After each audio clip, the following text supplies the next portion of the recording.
দর্শক দেখছেন ধর্ষণ বিরোধী মঞ্চের কিন্তু এই মুহূর্তে যেই কফিন মিছিল সেটি কিন্তু শুরু হয়েছে রাজু ভাস্কর্য থেকে। তাদের এই কফিন মিছিল কিছুক্ষণ আগে শুরু হয়ে পুরো ভিসি চত্বর প্রদক্ষিণ করে কিন্তু আবারও এখন রাজু ভাস্কর্যের দিকে তারা ফিরে আসছেন এবং তাদের যেই স্লোগান সেই স্লোগানে কিন্তু তারা বারবার তুলে ধরছেন শিশু আশিয়ার ধর্ষণের পর তার যে ধর্ষণকারী তার সেই ধর্ষকের সর্বোচ্চ শাস্তির যে দাবি সেই দাবিকেই তারা তাদের স্লোগানের মধ্য দিয়ে কিন্তু তুলে ধরছেন। এবং এই মুহূর্তে আপনাদের দেখানোর চেষ্টা করছি ধর্ষণ বিরোধী মঞ্চের সেই কফিন মিছিল, যেটি ভিসি চত্বর প্রদক্ষিণ করে কিন্তু এখন আবারও রাজু ভাস্কর্যের দিকে ফিরছে।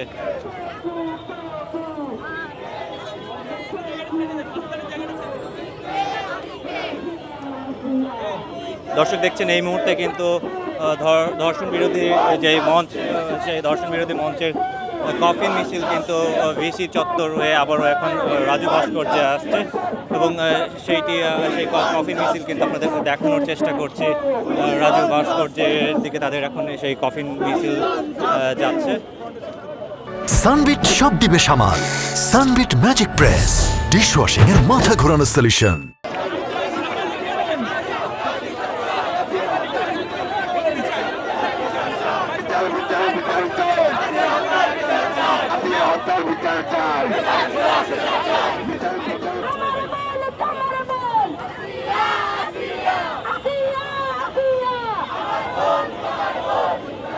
দর্শক ধর্ষণ বিরোধী মঞ্চের যেই কফিন মিছিল সেটি কিন্তু এখন রাজু ভাস্কর্যে অবস্থান করছে।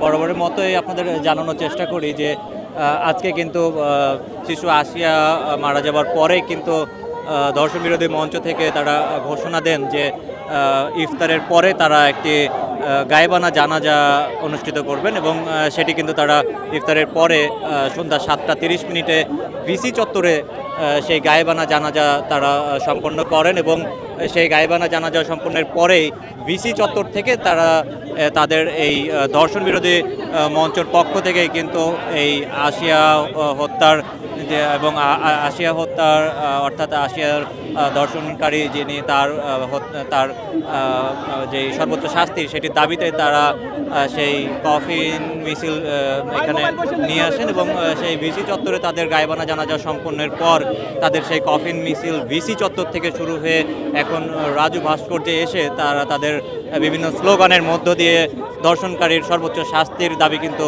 তুলে ধরছেন।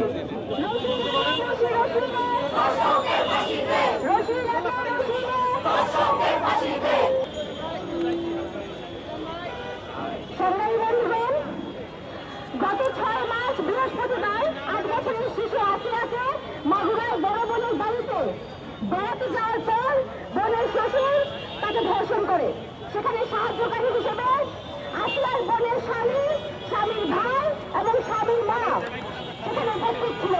আপনারা জানেন যে আমাদের মাগুরার ছোট্ট বোন আসিয়ার উপর যে পাশবিক নির্যাতন চালিয়ে ধর্ষণ করা হয়েছে, আমাদের চাওয়া পাওয়া হলো এই ধর্ষকদের যেন অতি দ্রুততার সাথে বিচার প্রক্রিয়া দীর্ঘ না হয়ে অতি দ্রুততার সাথে 90 দিনের মধ্যে ধর্ষকের সর্বোচ্চ শাস্তি মৃত্যুদণ্ড আমরা দাবি করছি।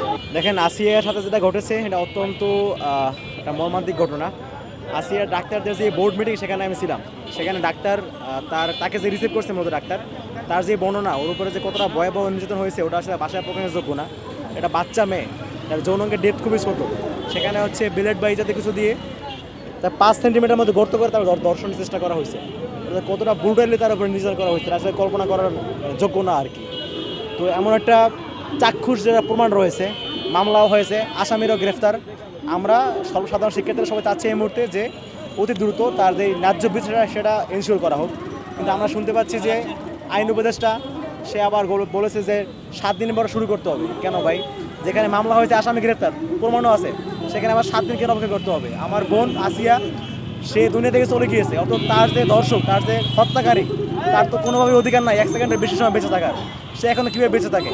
আমরা আজকের এই সমাবেশ থেকে দাবি জানাচ্ছি অতি দ্রুত আসিয়ার দর্শকদেরকে সর্বোচ্চ শাস্তি নিশ্চিত করা হোক।